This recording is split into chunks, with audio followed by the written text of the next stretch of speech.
현황 관리해 드릴게요. 발견된 지 좀 있잖아. 20년 발견된 것도 있고. 근데 왜 지금 문제가 이렇게 최근에 이게 무슨 어떤 또 하나를 만들고 있을 거예요. 이게 보통 직경이 70m고 높이도 70m입니다. 한번 생각해 보십시오. 우리는 사진 속으로 보니까 대단히 조그만 물체로 보이는데 직경이 70m, 높이가 70m예요. 엄청난 거 아닙니까? 거기에다가 만약에 콘크리트 다 집어넣고 인공섬 만들면 어떻게 됩니까? 우리가 그런 걸 염려하는 겁니다.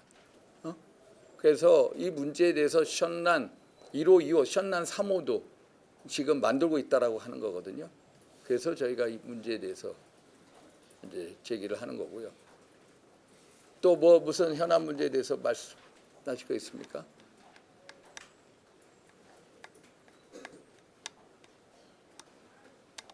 우리 조일호 기자님, 현안 문제 없어요? 우리 헌재 관련해서 오늘 아침에 헌재에서 9시에 저희가 기자회견을 했고요. 특히 우리가 유감스러운 점은 한덕수 대통령 권한 대행의 어떤 탄핵 심판 선고에서 탄핵 의결 정족수를 151석으로 맞춘 것에 대해서 대단히 이제 유감을 표하고요. 뭐 이게 헌법재판소법 주석서라고 있습니다. 거기에 보면 대통령 권한 대행에 대한 탄핵 의결 정족수가 200석으로 되어 있습니다. 200석. 그거를 헌법재판소에 대한 최고 전문가 중에 한 분이 김하열 교수님이 그걸 썼다고 해서 그 김하열 교수의 개인 의견이 아니라 헌재의 의견입니다. 본인들의 어떤 그 의견을 무시하고 151석으로 했다는 것은 도저히 받아들이기 힘든 거고요. 특히 이런 식으로 한다면 민주당이 마음만 먹으면 한덕수 대통령 권한대행 또 151석 탄핵해서 또 직무정지 시킬 수 있습니다. 그 다음에 최상목 부총리 직무정지, 그 다음에 들어온 이주호도 직무정지. 그러면 줄줄줄이 탄핵을 해가지고 전부 다 직무정지를 시키면 한마디 무정부 상태를 만드는 겁니다.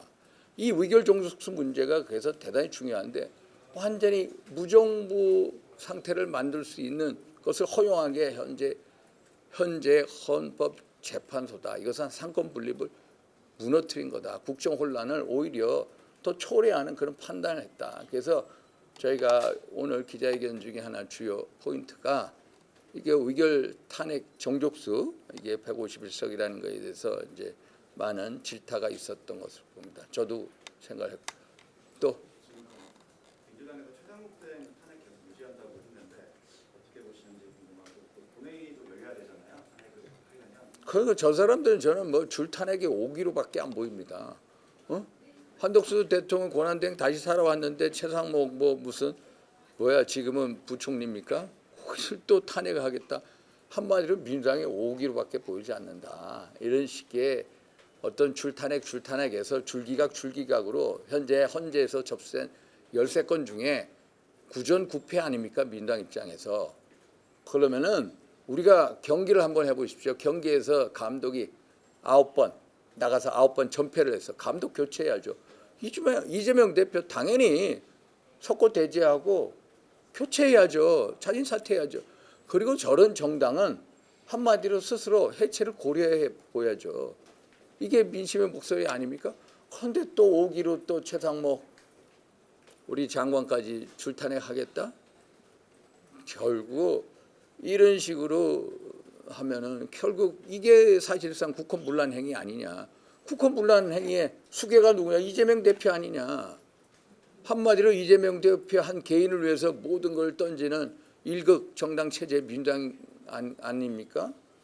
그런 식으로 어떤 이런 행태에 대해서 민당 스스로 민당 내에서 양심의 목소리가 나와야 됩니다. 양심의 목소리. 이제는 내일 공직선거법 서울고법 형사재판부 6-6 재판부에서 이게 선고가 나오면은 민당 내에서도 양심의 목소리가 나올 것이다 이렇게 보고 있습니다.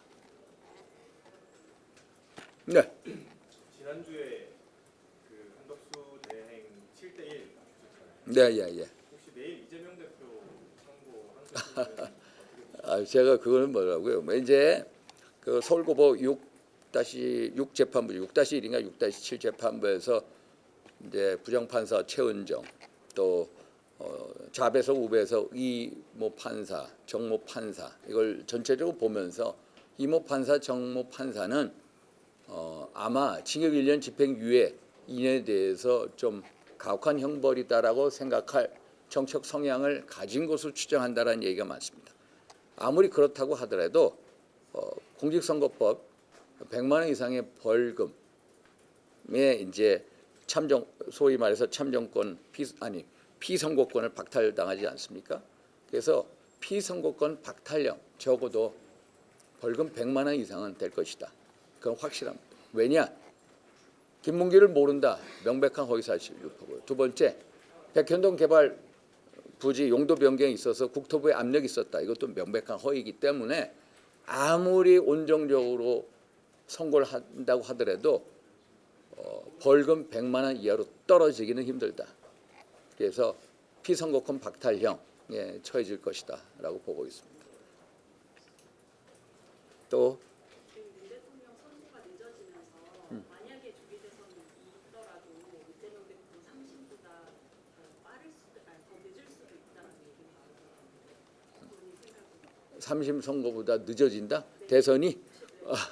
예를 들어서 내일 선고가 되고요.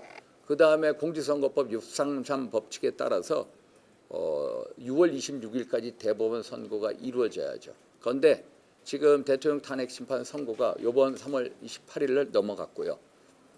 특히 다음 주 금요일 4월 4일까지도 저는 힘들다고 봅니다.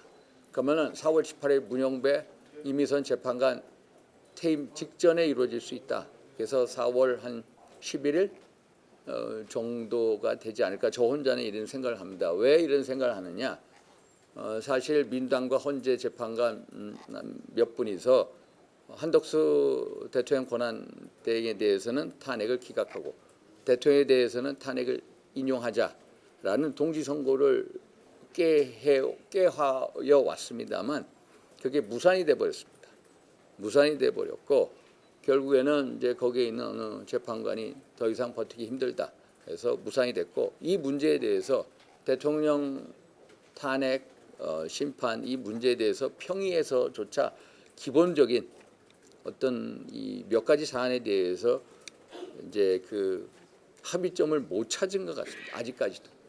그래서 이런 식으로 4월 18일 퇴임 직전까지 끌어갈 게 아니라 그분들의 속셈은 아마 4월 4일, 그다음에 4월 11일까지 끌고 가려고 할 겁니다. 그러나 그게 그렇게 해서는 안 된다. 빨리라도 어차피 지금까지 언제 최후 변론했습니까? 2월 25일입니다. 오늘 딱 한 달이 지났습니다. 한 달이 지났는데도 어떤 대통령 탄핵 심판에 대해서 어떤 기미도 보이지 않습니다. 이것은 국정 혼란을 방기하는 거다. 이런 식으로 헌재 재판관들이 이런 식으로 가서는 안 된다. 빨리 이 문제를 어차피 기각각하로 가는 그런 찰나에서 빨리 이번 주 금요일 물론 27일 날 뭐 헌법 소원에 대한 선거가 있어 힘든다고 하지만은 다음 주 초까지라도 빨리 이 탄핵 심판을 선고를 해야 된다. 그게 국정 혼란을 더 이상 방기해서는 안 된다. 그런 면에 있어서 조속한 선고가 필요하다 이런 말씀을 드립니다. 됐습니까? 가겠습니다.